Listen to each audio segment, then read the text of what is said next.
To bring in former Nebraska Senator and 9/11 Commission member Bob Kerrey this morning. You can't help, Senator, but ask the question, are we doing enough to protect ourselves and protect the citizens of this country? Apparently not. I mean, I actually don't know all the details. I don't understand why this guy was running security at this club. And investigated by the FBI, we've learned, on two separate occasions, back in 2013 and 2014. Right. But nothing ever came of it. Well, it should have. I mean, at some point, you have to take a precautionary action to prevent something like this bad from happening. And Senator, it can produce some inconvenience for people from time to time, but clearly, he's second-generation Muslim. His father's from Afghanistan, and had been identified as a security risk. Should not have been given the responsibility to run security at this club. And so we are waiting again on a news conference this morning. We know the president's going to be briefed by his security team on all the very latest on this matter. He spoke yesterday, and immediately you heard criticism of his lack of naming the enemy, using the words radical Islamic terrorism. He didn't say that, but he did call it a terrorist attack. Well, the shooter certainly did. I don't know what the president's doing, but the shooter certainly identified it as an ISIS attack.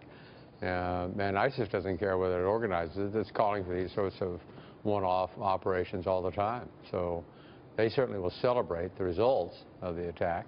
And as I said, he called in and said it was an ISIS attack. So it is, in my view, radical Islamic terrorism coming to the United States one more time.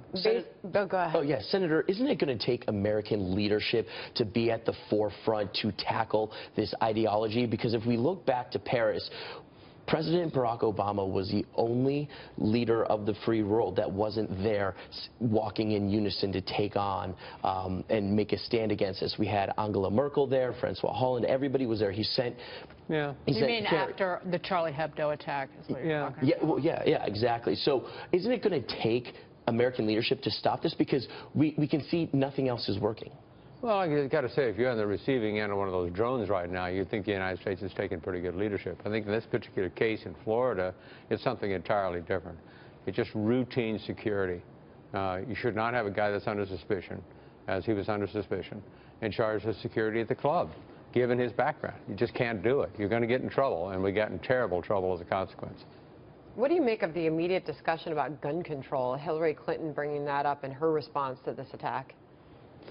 Well, it's the usual response. The M16 is pretty well controlled now. I don't know the details again. I wouldn't mind tightening it up. I know a lot of guys that like to shoot who are responsible with AR-15. I don't worry about them at all.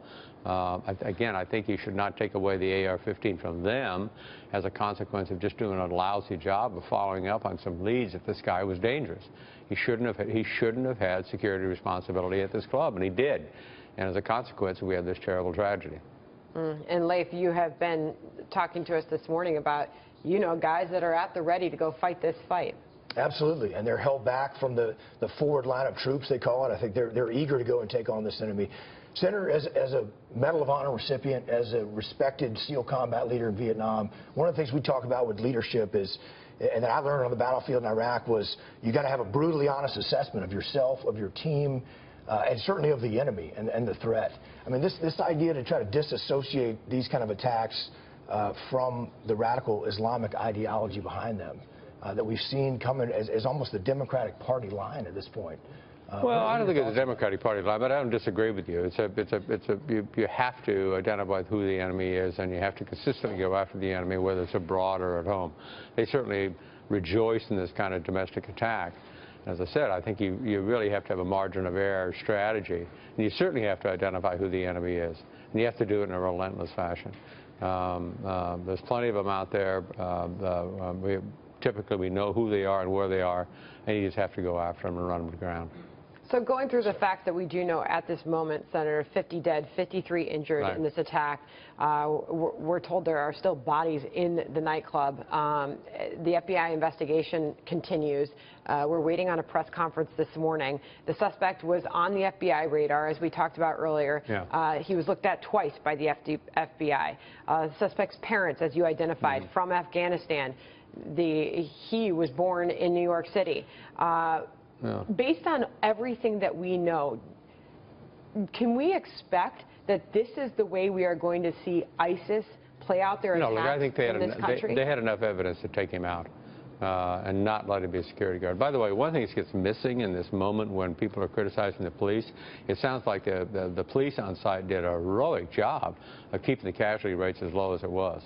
I mean, they charged, they set off explosives, they reduced the casualties. I mean, I think they did a terrific job of keeping the casualty rates as low as it was. And Senator, we've talked about, because Sandra brought up the issue of if you see something, say something. Well, in the case of this terrorist, people saw it, people who worked with him. And in one instance, people who worked with him said that he was unstable, that he was angry, that he used slurs in talking about any group, but then he turned around and complained about being harassed because he was a Muslim. So again, it gets to the point of how vigilant are we going to be to identify these threats? I think this guy was pretty low-hanging fruit. I mean, I think he should have been identified. He was identified. He should not have been given that kind of security responsibility.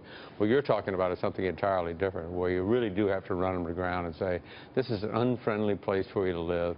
If you're part of radical Islam, if you express sympathy for them, if you've identified some reason for killing Americans, this is going to be a very unfriendly place for you to live. Does this become the central theme of the election? Probably not. I mean, it will. You know, we all have a little bit of ADD when it comes to political debate, so probably not. It certainly could be if you get multiple attacks like this between now and the 8th of November. It certainly becomes a central part. It's certainly a central concern of Americans that you see an incident like this that could have happened in your own neighborhood. Again, after seeing something, saying something, it didn't do any good. Didn't matter. It didn't have any impact on increased security. Quite the opposite. All right, Senator Kerrey, thank you for being here this morning. My Good pleasure. to have you, sir.